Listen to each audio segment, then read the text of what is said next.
So we've got a demand curve for money, we've got a supply curve for money, so surprise, surprise, we're going to put them together in order to get a determination of the market interest rate. So that's going to be where the demand for money equals the supply of money. So that's straightforward enough.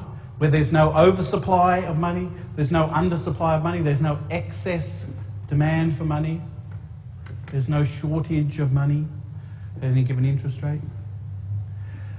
But how do we get to that equilibrium point? So there's a disequilibrium adjustment. So we might start off with an interest rate that's not at equilibrium, and there will be an adjustment to the equilibrium to move towards the equilibrium interest rate. So if the interest rate is above equilibrium, let's say, we'll tell the story this way. If the interest rate were above equilibrium, above the point where the quantity demanded equals the quantity supplied, then it would mean that people and institutions have money in excess of their needs, in excess of what they demand. And as a result, they buy assets, such as bonds, illiquid assets, such as bonds. They take that excess money and they buy bonds with it, or some other asset. Bonds is just our classic example. The price of bonds rise because of the increased demand for bonds, and the interest rate on bonds falls as a result. The interest gained on bonds falls because of an increase in their price until, and that will keep happening, the interest rate on bonds will keep falling until we reach an equilibrium interest rate. So let's say we've got this situation. The interest rate is at I1.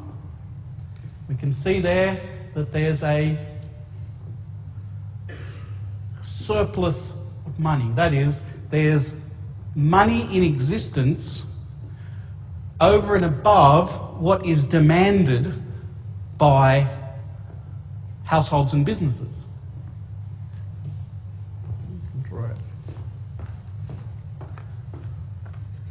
This is the quantity of money. This is the quantity of money supplied, available in existence, but the amount of money demanded at this interest rate is less.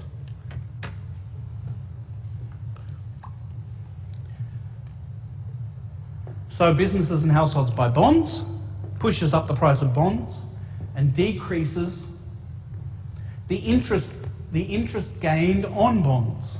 So interest rates fall. And that will keep happening while ever there is that oversupply of money there.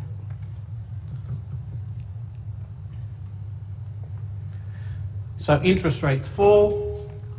At lower interest rates,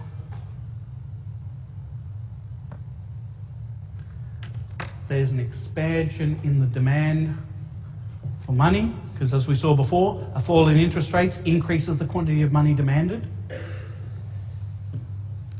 A decrease in interest rates leads to an increase in the quantity of money demanded.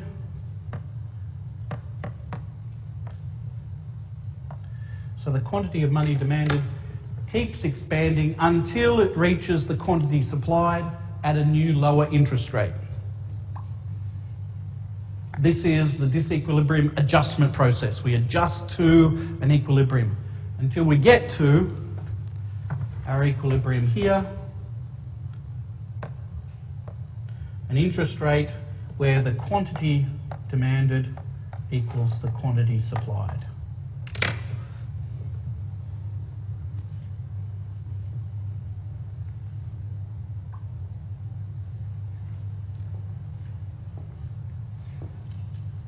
And we can see an adjustment. So we say that we gravitate to the interest rate gravitates to the equilibrium point. So for example, here we've gravitated to our equilibrium, everything's fine.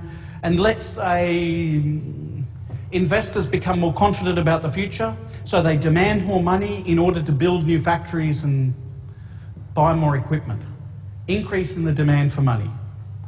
The demand for money shifts to the right, it increases. So we'd have a new equilibrium, wouldn't we? We'd initially be at disequilibrium.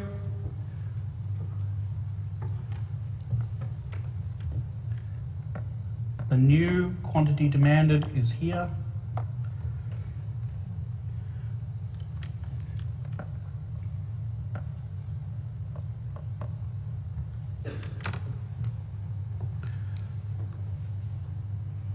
There's a shortage of money.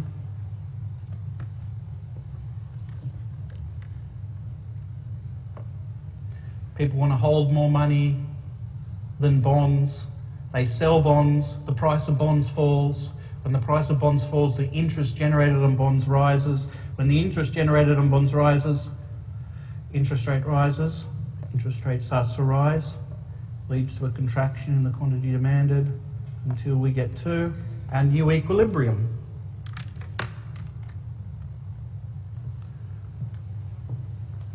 So that's the adjustment process. Or for short, we started off here at this equilibrium and the demand increased, and then we just gravitate to the new equilibrium point here.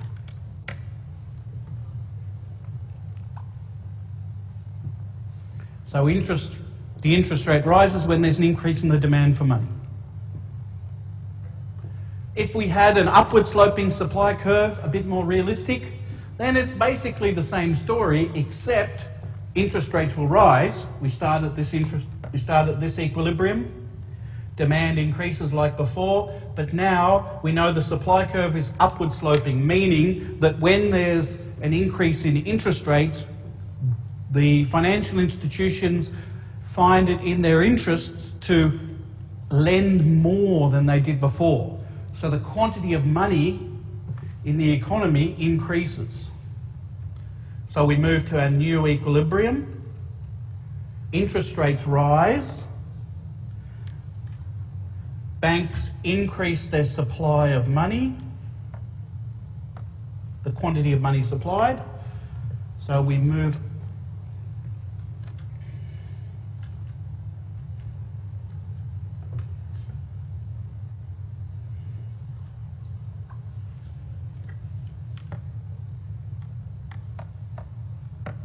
So we started here, we moved to a new equilibrium. In this version of the story, the only thing that's different is interest rates rise, yes. The only thing that's different is that the quantity of money in the economy also rises. Due to the behaviour of the private banks, not due to the behaviour of the Reserve Bank, due to the behaviour of the private banks.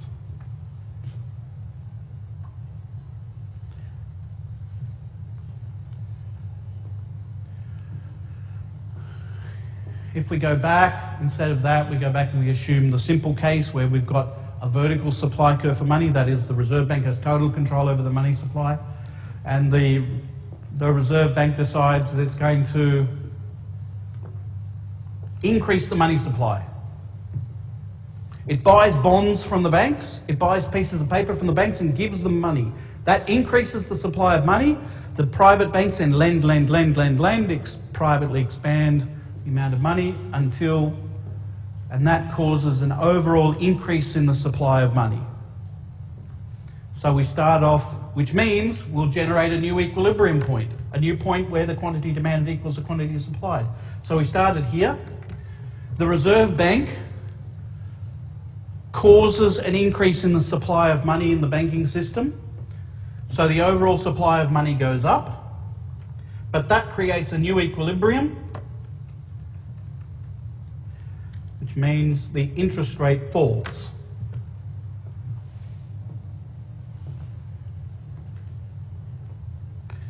Exactly what the Reserve Bank does here in the short-term money market is something that we'll come back to next week, but this is the broad outlines of how the Reserve Bank can influence the interest rate.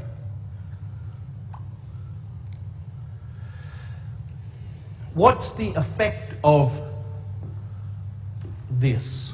In particular, what's the effect of changing interest rates on the macroeconomy as a whole? Well, we know that this is changing the quantity of money in the economy and so on. But more important than that, for our purposes, it causes a change in interest rates. The equilibrium interest rate moves. So there our question is, what's the effect of that, the change in the interest rate on the economy as a whole?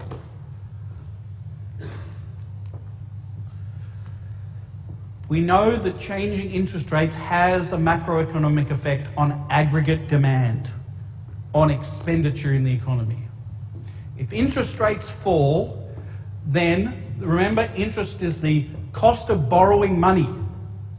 So if interest rates fall, the cost of borrowing money for example, investment purposes, the cost of borrowing money goes down. If the cost of borrowing money for investment purposes goes down, it means there will be some investment projects which become viable now, which become affordable now. So a lower interest rate tends to lead to an increase in business borrowing for investment purposes. So investment spending rises. New buildings, new factories, new offices, new equipment, and so on. And we know from a previous lecture that if you increase, remember we've got our factors affecting aggregate demand for goods and services in the economy as a whole. Aggregate demand is the total expenditure, which is made up of consumption plus investment plus government spending plus net exports. So investment spending goes up when interest rates fall because it's cheaper to borrow. By the way, interest rates falling also can contribute to households borrowing going up. So households tend to borrow if interest rates fall, households tend to borrow money to buy that new car, or to buy that new refrigerator, or to buy that new washing machine, or to buy that new television, or to buy that new whatever. Something big that's expensive. Durable goods. And it also causes household savings, could contribute to household savings falling. So you might have some households which have saved money, and maybe they've saved money because this is a safe kind of investment, because you get a little bit of interest on your savings. But when the interest rate falls, you might say, well, there's no point me investing it in my savings account or in term deposit account because the interest is too low. I'll spend it buying some asset. Like buy, antique clocks or something like that. So consumption spending might go up. And lucky last, if interest rates fall, then that leads to an increase in capital inflow. So what we mean by this is that wandering around the globe are giant pension funds and superannuation funds, giant piles of money, basically, that they spend their time wandering around the world trying to get good deals.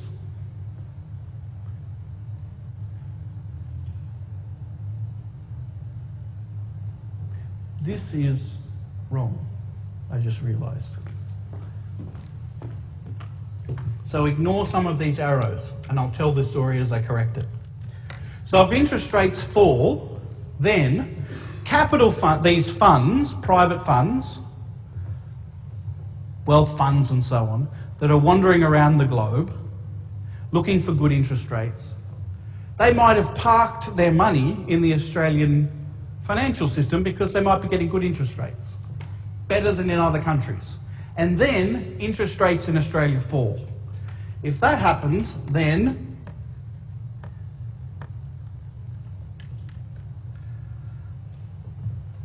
capital inflow will decline That is, these funds are not so interested in coming to Australia anymore.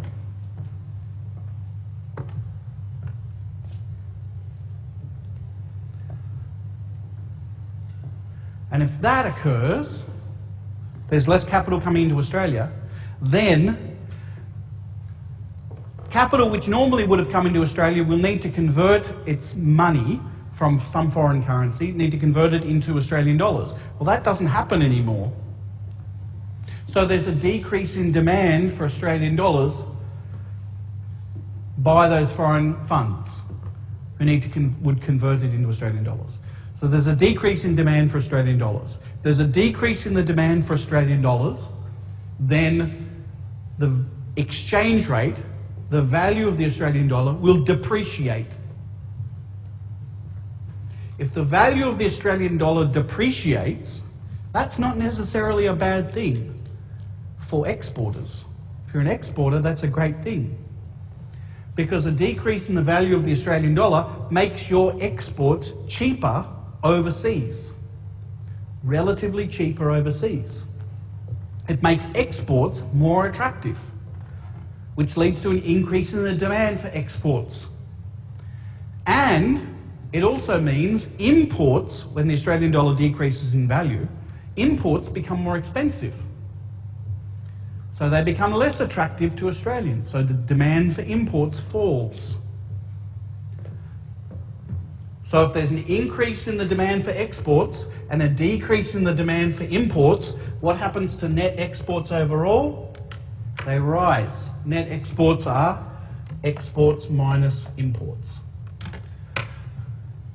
What happens to net exports overall? They rise. So through this long process, a decrease in interest rates actually is beneficial to net exports. It causes net exports to rise. And remember, net exports is one of the components of aggregate demand which can stimulate the economy. So this is another reason why the economy can be stimulated. Investment spending goes up, consumption spending goes up, net export spending goes up, all because of a fall in interest rates. And that stimulates the economy by increasing the demand for goods and services. When there's an increase in demand for goods and services, businesses respond by realising, oh, we didn't produce enough. They increase production. When they increase production, more goods and services are produced to fulfil that higher demand. In order to increase that production, they need to hire more workers. So unemployment goes down. This is all great news. Lower interest rates stimulates economic growth. If the economy is already at full employment, it doesn't really stimulate economic growth substantially, it just creates more inflation. So we need to be careful about when interest rates are changed. The last thing we need to say is that all of that, which I just said now, everything up until this point for the whole lecture, I could have said 10 years ago, I could have said 20 years ago, I could have said maybe 25 years ago, maybe. None of that's really new. That's all kind of basic. In fact, you can find some of this written in old books from the 1800s, especially about the credit creation process, which was kind of amazing at the time. Anyway, but things have changed recently. So in recent times, especially United States financial institutions have developed innovations in the kinds of businesses they engage in. So they've developed secondary markets for assets, and here, from the perspective of financial institutions and especially banks, an asset is a loan, and the main loans that they've been interested in are mortgage loans. So they've developed secondary markets for these assets. So a secondary market is where you've got the primary market is where there's a loan contract is created with the bank. That's the primary market. The secondary market is if the bank were to take that loan and sell it, to take the loan that it has a contract with you, and it sells that loan to someone else. it still creates the kind of quote-unquote illusion that it has a relationship with you, and it does in an indirect way. But in fact, your loan has been sold to someone else. So the interest you pay on your loan goes through the bank to someone else now. But you don't know that. You just know you've got your contract with the bank. So what they did was that the banks in recent times sold their mortgage loans to special purpose vehicles, sometimes special purpose vehicles, which were set up by the banks themselves. So the banks created a separate entity and then sold. They didn't all do this. Sometimes they sold their loans to merchant banks or other financial institutions that already existed. But sometimes they sold the loans to institutions or companies that they themselves created. So they would sell your asset to a company that they created, and then that company would take all of these loans and bundle them up. And they would bundle them up in different combinations. So you'd have some very low risk home loans, some medium risk home loans, and some high risk home loans. And you have some kind of combination of them, and you sell that combination, that bundle, to someone else. Okay? To other financial institutions, other banks or other private banks of some kind, merchant banks, commercial banks, retail banks, all sorts of institutions. So those bundled loans, those bundles were called CDOs, or collateralized debt obligations. And this turned out to be risky because in the bundling process, they started putting into those bundles, they started putting more high-risk loans. That is, a high-risk mortgage or high-risk loan is where there's a high risk that the person who's taken out the loan won't ultimately be able to pay it back. So these were more high risk. And they started to bundle or put more and more of high-risk loans into these bundles, while simultaneously not really telling the people who they were selling them to that they had more risk in them than they did. And the way they do that, you would get Standard & Poor's or Moody's or some other ratings agency to rate the risk level of the CDO, this bundle of loans, and you get them to rate it as low risk, even though it's high risk. So by, paying them off a bit. So these loans are being created, these bundles were created, which would then be sold on to someone else, some other banking institution, who would then sell it on to some other banking institution, who would sell it on to some other banking institution. And on top of that, then something called synthetic CEOs were starting to be created. Synthetic CEOs are kind of like bets on the value or what happens to the price of the original CDOs. They're like bets on them. So you write out a bet contract with another financial institution to bet, I think the price of this CDO is going to go up or going to go down or it's going to change by some percentage or whatever. And then you get people making bets, writing contracts on the bets on the CDO, which is of a bundle of loans, some of which are high risk, but no one's really sure how many are high risk. And then people make more bets on the bets, so on. So you get all of these financial, and they're all financial institutions which are doing this. So what happens if the original CDOs in that CDO, some of those, that bundle, a big proportion of them are high risk? What if it turns out that millions of households simultaneously are actually high-risk households and can't pay back the loan, and simultaneously they all actually can't pay back the loan and go bankrupt because of the collapse of the value of the property which they were purchasing. What if that happens? Then the value of the CDO collapses. Whoever's holding the CDO has now got an asset which is worth nothing. And the people who made bets on that are all going to lose, because everyone's betting that they're going to go up in price. So the people who made bets, bets that the price of the CDO would go up, all lose their money. And the people who made bets on the bets that the prices are going to go up, all lose their money. And the people who made bets on the bets on the bets, all lose their money. And who's making these bets? It's all financial institutions. So simultaneously, you get a whole bunch of financial institutions which could conceivably lose their money and all simultaneously become at risk of going bankrupt. So the whole financial system can go bankrupt.